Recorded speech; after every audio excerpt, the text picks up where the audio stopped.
Hello students, you are welcome in Navangi classes. Students, today we are going to learn practice set 3.2 and question number 5th. In the adjoining figure, the circles with center A and B touch each other at E.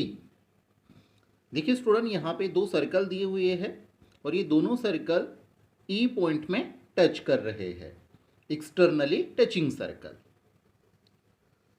Line L is a common tangent which touches the circle at C and D respectively. अभी देखिए यहाँ पर L नाम की एक tangent है, ये कि स्मॉलर सर्कल को C पॉइंट में और लार्जर सर्कल को D पॉइंट में टच कर रही है. ओके, तो ये दो स्टेटमेंट हमें समझ में आ गए. Find the length of segment CD. अभी यहाँ पे हमें सेगमेंट सी डी यानी सी पॉइंट से डी पॉइंट तक के इसकी लेंथ फाइंड करनी है.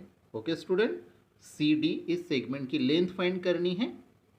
If the radius of circle are 4 centimetre and 6 centimetre, तो ये जो स्मॉलर सर्कल है इसकी रेडियस 4 सेंटीमीटर है और लार्जर सर्कल इसकी रेडियस बी डी ये 6 सेंटीमीटर है. तो इस पूरे क्वेश्चन में हमें सी डी की लेंथ फाइंड करनी है. ओके, चलिए तो अभी इस क्वेश्चन को हम अच्छी तरह से सॉल्व कर लेते हैं. देखिए पहले हम गिवन नोट डाउन करते हैं. The circles with centre A and B touch each other at E. दोनों सर्कल जिसके सेंटर पॉइंट ए है और जिसका सेंटर पॉइंट इधर बी है, ये दोनों सर्कल ई पॉइंट में टच कर रहे हैं. ये स्टेटमेंट आपको क्वेश्चन में ही दिया है. Line C D is a common tangent of दो सर्कल और लाइन एल जो है ये क्या है, कॉमन टेंजेंट है दोनों सर्कल की. Radius A C is equal 4 centimetre. देखिए यहाँ पे स्मॉलर सर्कल की रेडियस ए सी 4 सेंटीमीटर है. ए सी और A E both are the radii of this smaller circle, तो ये भी 4 सेंटीमीटर हो जाएगा. रेडियस बी डी 6 सेंटीमीटर और रेडियस बी डी कितना है 6 सेंटीमीटर, तो बी ई भी 6 सेंटीमीटर ही होगा. तो स्टूडेंट्स ये हो गया हमारा गिवन. अभी हमें फाइंड क्या करना था, सेगमेंट सी डी की लेंथ फाइंड करनी है. तो ये हमारे टू फाइंड में आएगा the length of segment C D. Given हो गया, टू फाइंड हो गया. अभी यहाँ पे हमें छोटा सा कंस्ट्रक्शन करना है. देखिए कंस्ट्रक्शन कैसा करना है, ए पॉइंट से एक हम परपेंडिकुलर लाइन ड्रॉ करेंगे जो कि इस बी डी को परपेंडिकुलर होंगी, यानी बड़े सर्कल की रेडियस को परपेंडिकुलर होंगी. इस तरह से हमें एक लाइन ड्रॉ करनी है. ओके, ताकि यहाँ पर सी ए एफ डी ये जो एक क्वाड्रिलेटरल बना हुआ है ये आपको रेक्टेंगल नजर आए. इसे हमें रेक्टेंगल प्रूव करना होगा.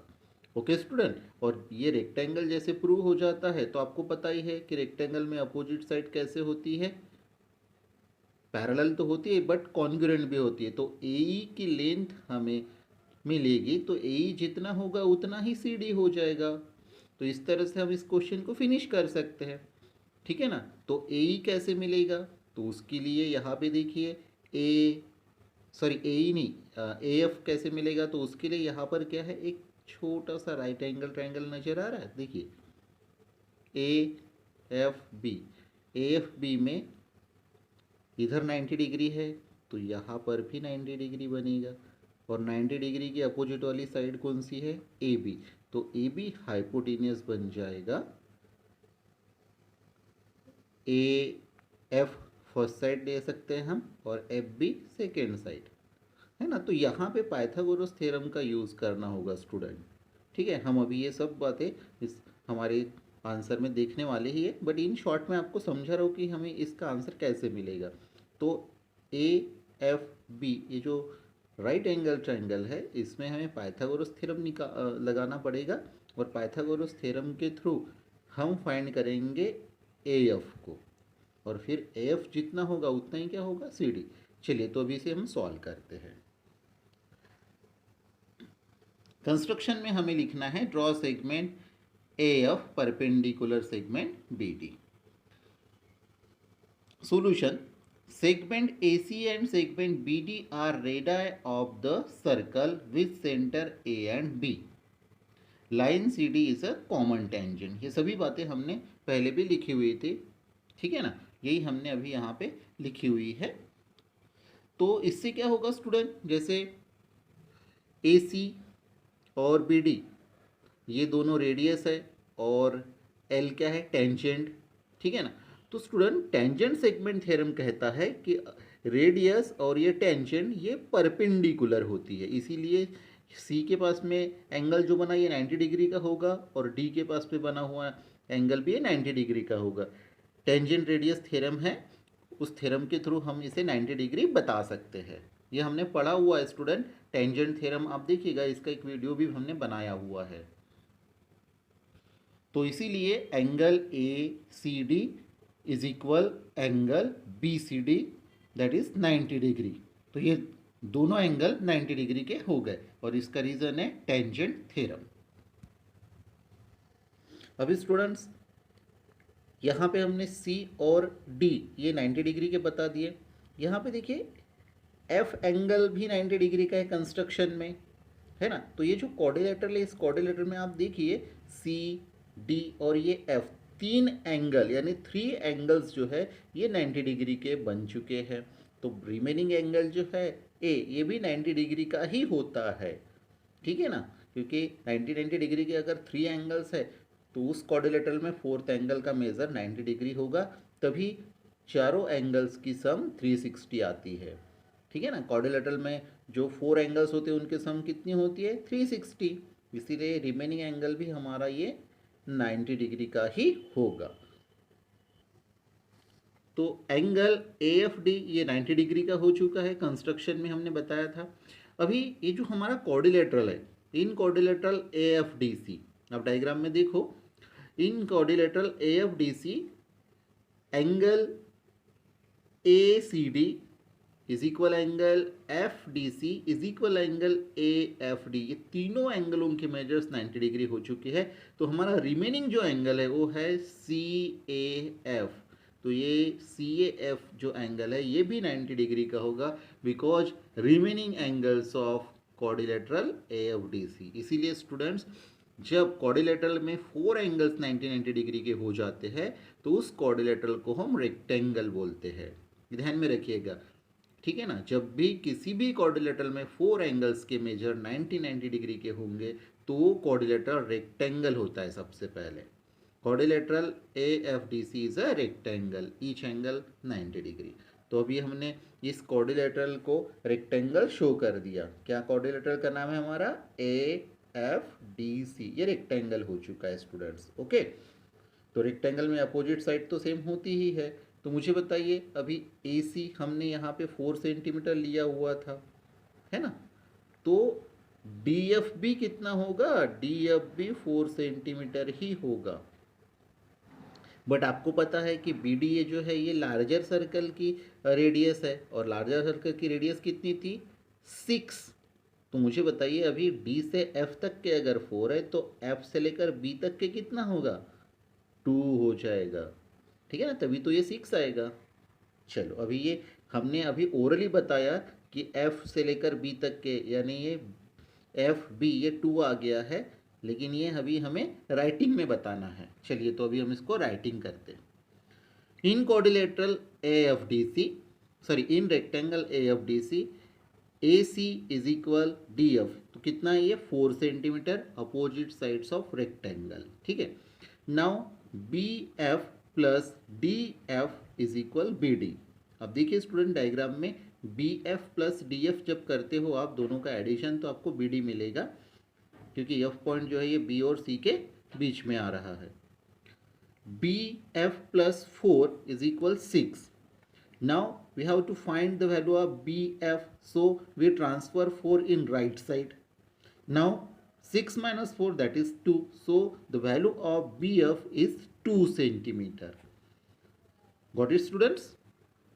Okay. Also AP is equal AE plus EB. अभी स्टूडेंट हम ए बी की लेंथ फाइंड कर लेते हैं। ए बी की लेंथ फाइंड करने के लिए हमें ए यानी कि ये रेडियस है स्मॉलर सर्कल की, तो ये 4 और ई बी जो रेडियस है लार्जर सर्कल की ये 6, इन दोनों को ऐड करना होगा तो ए बी हमें मिलेगा 10। So now A B is equal A E plus E B externally touching circle, उसकी रेडियस ऐड करनी है हमें, तो हमें सेंटर पॉइंट के बीच का डिस्टेंस मिल जाएगा. So 4 + 6 that is 10. So A B is equal 10. Now in triangle A F B, अभी स्टूडेंट जिस स्मॉलर ट्रायंगल की हम बात कर रहे थे उस स्मॉलर ट्रायंगल का नाम है ए एफ बी, और इस ए एफ बी में एफ एंगल 90 डिग्री का है, और इसीलिए हम पाइथागोरस का थ्योरम अभी यूज़ करेंगे. ए एफ बी में एफ कितने डिग्री का है? 90 डिग्री. देखिए स्टूडेंट, एफ 90 डिग्री है तो 90 डिग्री की अपोजिट वाली साइड हाइपोटेनियस होती है, तो ए बी हमारा हाइपोटेनियस होगा.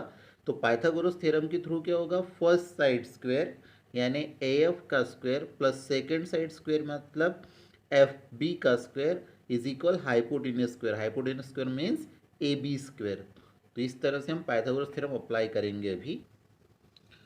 First side square plus second side square is equal hypotenuse square. तो हमारी फर्स्ट साइड है ए एफ, तो ए एफ का हो गया स्क्वायर प्लस बी एफ का square plus sorry is equal A B square. Now A F we have to find, so as it is B F 2, so 2 square is equal A B 10, so 10 square. Now A F square is equal 2 का square 4 और यहाँ 10 का square 100. अभी 4 को हम right side से sorry left side से right side में ट्रांसफ़र करें तो ये -4 हो गया और इसका आंसर मिल गया 96. अभी स्टूडेंट्स हम यहाँ पे स्क्वायर रूट लेंगे. So A F is equal √96 and 96 के ऐसे डायरेक्टली स्क्वायर रूट तो आता नहीं है, इसलिए हम इसके फैक्टर्स निकालेंगे. 16 × 6, अभी 16 का स्क्वायर रूट आता है 4, सो 4 ये रूट के बाहर आ जाएगा और रूट में बचेगा अभी 6. So A F is equal 4√6 centimetre. अभी स्टूडेंट्स आप उस रेक्टेंगल को अच्छे से देख रहे हो तो आपको पता चलेगा कि सी डी और ए एफ ये अपोजिट साइड है.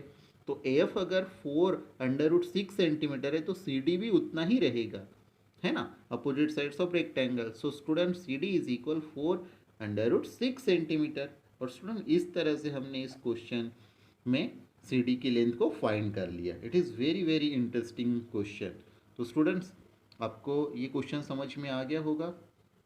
स्टूडेंट्स आपको प्रैक्टिस के लिए मैं सेम इसी पैटर्न से और एक क्वेश्चन दे रहा हूँ, अब ध्यान दीजिएगा. एग्जाम्पल फॉर प्रैक्टिस, यहाँ पर भी बोथ क्वेश्चंस है. दोनों जो सर्कल है, ये सर्कल टचिंग सर्कल है, यहाँ पे एक कॉमन टेंजेंट है पी क्यू, यहाँ ओ पी लार्जर जो सर्कल है उसकी रेडियस है और यस क्यू स्मॉलर सर्कल की रेडियस. तो ओ पी 25 है, क्यू एस 9 सेंटीमीटर दिया हुआ है. यहाँ पर सेंटर पॉइंट का जो डिस्टेंस निकालोगे आप, तो ओ यस ये सेंटर पॉइंट का डिस्टेंस निकालना है. ये कॉमन पॉइंट जो है, ठीक है ना, इस कॉमन पॉइंट का नाम आप अपने मर्जी से ले सकते हो. जैसे कि यहाँ पे पी क्यू आर एस दिया है तो आप यहाँ टी ले सकते हो. ये कॉमन पॉइंट हो गया आपका टी, ठीक है ना. तो इस क्वेश्चन को आप पहले देख लीजिए अच्छे से, जो मैंने अभी जस्ट पढ़ा है उसको, और समझना है तो दोबारा वीडियो को देखिए, और उसको समझने के बाद में आप इस क्वेश्चन में पी क्यू की लेंथ फाइंड कर लीजिए. P Q is a tangent segment. यहाँ पे कोऑर्डिनेटर बनेगा आपका आर पी क्यू एस, ठीक है ना, या फिर पी क्यू आर एस जो भी आप बोलना चाहो. उसके बाद में ये ऊपर जो ट्रायंगल है इसमें आप पाइथागोरस थ्योरम अप्लाई करके आर एस निकाल लेना, और जितना आर एस होगा उतना ही पी क्यू होगा. तो क्वेश्चन बहुत ही आसान है स्टूडेंट्स, इसे आप फाइंड कर लीजिए. और देखिए मैंने आपको आंसर लिख के दिया है, तो इतना आपको आंसर मिलना चाहिए पी क्यू का लास्ट में. सो स्टूडेंट मिलते हैं हम नए वीडियो में नए प्रॉब्लम के साथ. Till then thank you.